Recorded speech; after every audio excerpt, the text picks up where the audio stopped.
Welcome back to the Deep Dive, the place where we take a monumental stack of sources, articles, technical manuals, internal strategy memos, and distill the critical knowledge you need to grasp the shape of tomorrow.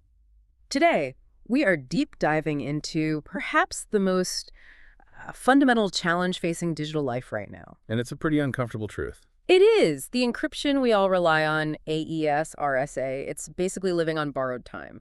We're in this new era of harvest now, decrypt later. I've heard that term. So adversaries are just grabbing everything they can now. Exactly. They're aggressively stealing huge amounts of encrypted data today and then just sitting on it, patiently waiting for a breakthrough like quantum computing to make cracking it all trivial. That kind of long-term threat really demands a radical shift in how we defend things. So today we're diving into a really cutting-edge answer to this problem, an advanced data protection platform called Fragmentation. Right, from a company called Cyberfor. And our sources give us this incredible inside look at its architecture and its strategy.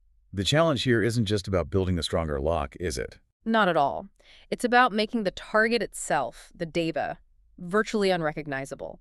We need layers of protection that don't just rely on a key, but on the inaccessibility and the fragmentation of the data itself. So our mission today is clear. We're going to unpack the technical breakthrough behind this, see how it fights modern threats like ransomware, and then zoom out to place it in that bigger context. We're talking about things like the proposed U.S. digital assets stockpile, and even the connection between digital privacy and your physical safety. Okay, let's unpack this. So the foundation of Fragglestorm seems to be this fusion of three different security philosophies. That's a good way to put it. It integrates identity access management, that's the who gets in, part with, high-grade NIST-compliant AES 256-bit encryption. Which is the standard we all know. Right, but then it layers their own patented data fragmentation techniques over the top of all that. It's kind of a triple threat designed to make the data completely inaccessible. And that idea of inaccessibility really is the core of it. It is. For a hacker, the data shouldn't just be scrambled. It should be, unfindable and unusable. And the process for this is really strict. First, the file is fully encrypted. Okay, so the traditional lockbox. Exactly. But then second, that newly encrypted file is immediately broken down into random-sized fragments. You can think of them like puzzle pieces, but they're all irregular. No standard edges, no pattern to their size. And that leads to the third step, which seems to be the most critical. It is. These fragments are then scattered and stored in random order across multiple storage locations that you choose. And here's the kicker. The metadata, the instructions for how to reassemble the file, that is also scrambled and distributed. Wait, so even if a hacker managed to breach, say, several different cloud locations and get all the pieces, without the system's unique reassembly key, they literally wouldn't know where to start. Is that the breakthrough? Precisely. The math in the sources really spells it out. It shows you the sheer scale of the impossibility this creates. If you fragment a file into just 16 pieces, which is an option, there are already 2 to the 16th power of possible ways to reassemble them. That's a lot. Over 65,000 combinations. Over 65,000. And that is before you even start trying to crack the AES 256 key on any of the pieces. It's a layer of protection that's totally independent of the cryptography itself. That combinatorial challenge sounds incredibly effective right now. But the whole reason we're even talking about this is that looming quantum threat, the one designed to break AES. So how can they say this is truly quantum resistant? Yeah, that's the key question. And this is where they introduce their proprietary shielding bits. Shielding bits. It's an algorithmic addition to the fragments themselves, a second really deep-seated line of defense. How does it work? Well, the algorithm adds this proprietary data so that even if a quantum computer somehow manages to organize all the fragments in the right order and successfully guesses the AES key, which Shor's algorithm is supposed to do. Exactly. Even then, the decryption will still fail. It just renders the quantum output totally useless. What's fascinating here is that the defense isn't just the key, it's the very structure of the data. Okay, so we've got the what and why of these security layers. But security this intense, it usually means a nightmare for the user. How do they make it feel intuitive? Tell us about the Fraggle drive. Right. So for the end user, the key component is the Fraggle drive. It's designed to work just like a virtual disk drive. It just shows up with a letter like F drive or G drive on your Windows PC. So it's seamless. That's the goal. For macOS, you'd use it through something like Parallels. The whole idea is to get this advanced protection right on the device without messing up how people normally work. And what really jumps out from the sources is the flexibility in storage. You're not locked into one service. Not at all. The Fraggle drive is completely storage agnostic. You can assign it to, well, almost anything. Local PC storage, network drives, even a removable USB drive. What about the cloud? Oh, yeah. An incredible array up to 64 different hybrid cloud services.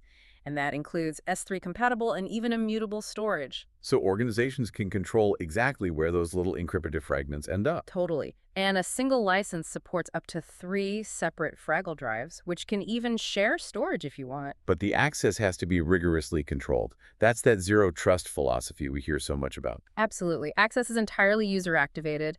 It uses established IAM services, like Okta or Auth. Which means multi-factor authentication. Mm-hmm. You'll probably need an authenticator app. Mm. The point is, if your identity isn't validated, the data just stays scattered and useless. And that ties into the whole idea of controlled accessibility. The drive could be dismounted, so it's hidden, or mounted, so it's visible. It's like a dynamic shield. And this leads to a really specific feature that shows how granular the control is. It's called the Bluetooth security feature. Here's where it gets really interesting. I think this is brilliant. It closes that classic loophole, the moment you just get up and walk away from your desk. Yeah, that's exactly it. You can set the Fraggle drive to automatically dismount based on the proximity of your paired phone or smartwatch. So you walk away for coffee, your phone goes out of range for, say, 30 seconds. And poof, the drive hides itself, the data goes offline. It reinforces zero trust with a physical, real-world trigger. That physical link is becoming so critical. Okay, let's talk about immediate threats. Let's talk about ransomware. Which is getting more complex and targeted every day. Right, so if a user's machine gets compromised, how does this fragmented defense actually prevent data loss? FraggleStorm has 2 dedicated anti-ransomware methods. The first is behavioral monitoring. Okay, what's that? The system is constantly watching for weird activity on that drive-like, super-fast file changes, bulk encryption, strange processes trying to access things, and it just instantly shuts down access. It's like an internal circuit breaker. Exactly. It isolates the protected data immediately until an authorized user can verify what's going on. So that's the instantaneous defense. But what if the ransomware is super sophisticated, a 0-day, and it manages to corrupt a few files before the system reacts? That's where the second method comes in. Versioning. They call them inaccessible time capsules. Time capsules. Yeah. When you modify a file, prior versions are stored away safely. So if ransomware does manage to corrupt files on your active drive, a utility can restore only the corrupted files from those time capsules. And that's a huge deal compared to traditional backup. Oh, massive. You're not restoring an entire system from last Tuesday and losing a day's worth of work. You're just fixing the specific files that were damaged. Beyond threats, there's also this massive regulatory pressure. How does this help with rules like GDPR or IPA, especially around data sovereignty? This is a major selling point for big multinational companies.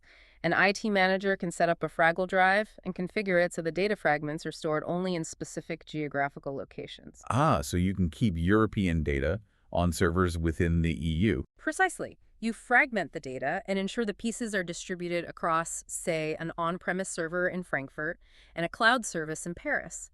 The data never leaves the required legal boundaries in its whole usable form, because that form never exists in one place anyway. If we connect this to the broader strategic landscape, the sources suggest FraggleStorm fits a pretty specific niche. It does. It's a very focused product. The goal is a quicker time to deploy for highly resilient data protection. It's not like these massive enterprise programs from, say, IBM that bundle consulting and threat intelligence and all that. This is just about one thing, making the data itself resilient. Okay, we got the tactical layer. Now let's pivot to those macro forces. We started with the existential threat of quantum computing. We need to ground that in real terms. Right. So to get the threat, you have to get the mechanics, just a little. A classical computer uses bits, a 0 or a 1. A quantum computer uses a qubit. And because of a principle called superposition, a qubit can be both a 0 and a 1 at the same time. And this gets amplified by another principle called entanglement, where qubits get linked together. So if a normal computer solves a maze by testing one path at a time, A quantum computer tests all the paths simultaneously. It uses something called quantum interference to amplify the right answers and cancel out the wrong ones. And this makes certain math problems exponentially faster to solve. the very math problems that our entire global security is built on. You got it. The number one danger is Shor's algorithm. This thing can factor large integers, which is the foundation of RSA and elliptic curve cryptography, the keys that secure HTTPS, digital signatures, everything. If those break, the trust layer of the internet just breaks. And what about AES 256, the system we've been talking about? Where Shor's targets those asymmetric keys, for symmetric keys like AES, there's another one called Grover's algorithm. It's less catastrophic, but it effectively halves the security strength of the key. So AES 256 effectively becomes as weak as AES 128. Exactly. And that's why these layered defenses like fragmentation become so essential. They add a whole different kind of difficulty where the pure cryptographic strength is being worn away. That shrinking security buffer brings us to another huge target from the sources: the proposed U.S. Strategic Bitcoin Reserve, the digital Fort Knox. Yeah, and securing a huge digital asset stockpile like that is uniquely hard. The bottom line is really uncomfortable. Yeah. If hackers steal the crypto, it is permanently gone. There's no bank to call, no transaction to reverse. Nope. It's a decentralized peer-to-peer system. If you compromise the private key, the asset is transferred immediately and irrevocably. The analysis lists a ton of threats. Private key compromise is number one, but there are also bugs in smart contracts, huge risks from nation-state actors. Russia, China. And critically, insider threats. Extortion attempts against the few people who actually have access to those keys. Finally, one of the most compelling insights in the source material connects all this digital data security directly to physical safety. This goes way beyond corporate firewalls. This intersection is real, and it's frankly terrifying. Our digital personas, they create a roadmap for malicious actors. Every post about your daily routine, every tagged location, every family photo, it's all aggregated. And it gets exploited. For physical harm, like stalking, or for elaborate scams. The sources cite that case of the WWII veteran who was defrauded. Criminals used public posts from his grandkids about family events to build this incredibly believable story to trick him into sending money. Digital sharing directly fueled a real-world crime. It changes the entire security philosophy. It's not just about complex passwords anymore. Not at all. The recommendation is for executives to move beyond just security checklists and toward a more holistic philosophy, one that intentionally links your physical, your emotional, and your digital well-being. It's about being incredibly intentional with every single piece of information you share. If we connect this to the bigger picture, the whole security landscape today, whether you're protecting your bank account, a global reserve, or yourself, it all relies on making the asset inaccessible through multiple coordinated layers. Yeah, from the basics like strong identity management to physical controls like that Bluetooth feature, and then to these novel techniques like fragmentation and shielding bits. The defense has to be deeper than the target. So, what does this all mean? It means the game has changed. It's not about single locks anymore. It's about creating systems that are just impossible to solve, mathematically or physically. And solutions like FraggleStorm are trying to build that next generation of resilience, making sure that even if the key is broken, the data itself is still useless. We've seen the impressive technology behind all this, but the sources also hint at the real-world obstacles these companies face, suggesting technology isn't the only hurdle. And you might wonder, if this fragmentation technology is so robust, why isn't it already standard everywhere? Well, consider this. The internal documentation reveals that even prospective strategic partnerships with major security companies can get derailed. Not by technical failure, but by things like strict sales performance requirements or disagreements over non-disclosure agreements. It just goes to show that technological superiority often struggles against the sheer complexity of business logistics and good old-fashioned corporate skepticism.